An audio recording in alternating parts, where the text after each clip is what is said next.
ನೀವು ನಿಮ್ಮ friends trip plan ಮಾಡಿದ್ರೆ ಎಲ್ಲರೂ ಹೇಳೋದು ಒಂದೇ ಡೈಲಾಗು, ನಿಮ್ಮ ಅಪ್ಪ ಕೊಡ್ತಾನೆ. ಸೊ ಅದಕ್ಕೆ ನಾನು ನಿಮಗೆ ಬರೀ 3 ನೋಟಲ್ಲಿ ಒಂದು ಟ್ರಿಪ್ ಮಾಡೋಣ ಅಂತ ಬಂದಿದ್ದೀನಿ. ನಮ್ಮ ಹತ್ರ ಈ 3 ನೋಟ್ ಇದೆ. ಈ 3 ನೋಟ್ ಬಿಟ್ಟರೆ 20 ರೂಪಾಯಿ ಬಿಟ್ಟರೆ ಏನೂ ಇಲ್ಲ. ಸೊ ಈ 3 ನೋಟಲ್ಲಿ ನಿಮ್ಗೊಂದು ಟ್ರಿಪ್ ಮಾಡಿ ತೋರಿಸ್ತೀನಿ. ಗೈಸ್, ನಾವಿವತ್ತು ಟ್ರಿಪ್ಗೆ ಹೋಗೋಣ ಅಂತ ರೆಡಿಯಾಗಿ ಬಂದ್ವಿ. ಬಟ್ ಟಿಕೆಟ್ ಎಲ್ಲ ಬುಕ್ ಆಗಿದೆ. ಬಟ್ ಏನಪ್ಪ ಅಂದರೆ ಟ್ರೈನ್ ಮಿಸ್ ಆಗಿದೆ. ಇದು ಆಕ್ಚುಲಿ ಚೆನ್ನಾಗಿದೆ.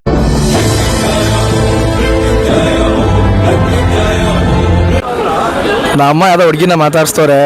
ಅಟ್ಲೀಸ್ಟ್ ಇನ್ಸ್ಟಾ ಏನಾದ್ರು ಇಸ್ಕೊಟ್ರೆ ಯೂಸ್ ಆಯ್ತಿತ್ತು ನನಗಾದ್ರು. ಏನೋ ಸ್ಕೀಮ್ ಆಗ್ತಾವನಿ.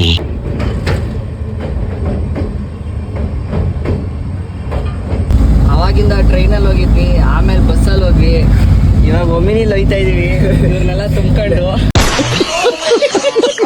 ನೆಕ್ಸ್ಟು ಇನ್ನೇನು ಬರೋದು, ನೆಕ್ಸ್ಟ್ ಏನು ಬರುತ್ತೋ ಗೊತ್ತಿಲ್ಲ. ಟುಷ್ಟು ಎರಡನೇ ಭಾಗ ವೇಟ್ ಮಾಡ್ಬೇಕು ನಾವು.